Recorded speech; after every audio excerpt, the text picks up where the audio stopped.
بسم الله الرحمن الرحيم والفجر وليال عشر والشفع والوتر والليل إذا يسر هل في ذلك قسم لذي حجر ألم تر كيف فعل ربك بعاد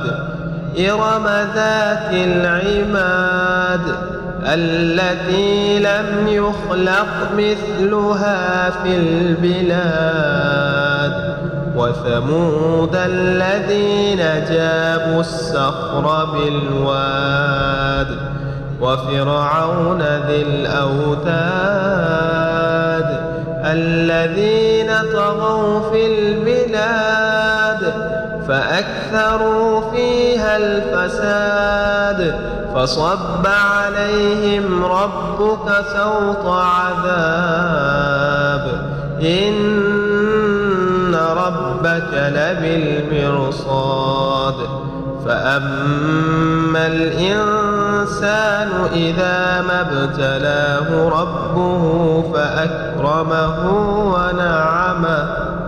فيقول ربي أكرمن وأما إذا ما ابتلاه فقدر عليه رزقه فيقول ربي أهانن كلا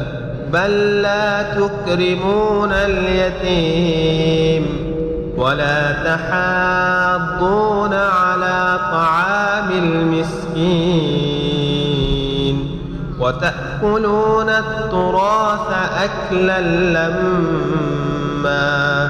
وتحبون المال حبا جما كلا إذا دكت الأرض دكا دكا وجاء ربك والملك صفا صفا وجيء يومئذ بجهنم يومئذ يتذكر الإنسان وأنى له الذكرى يقول يا ليتني قدمت لحياتي فيومئذ لا يعذب عذابه أحد ولا يوثق وثاقه أحد يا أيتها النفس المطمئنة ارجعي إلى ربك راضية مرضية فادخلي في عبادي وادخلي جنتي.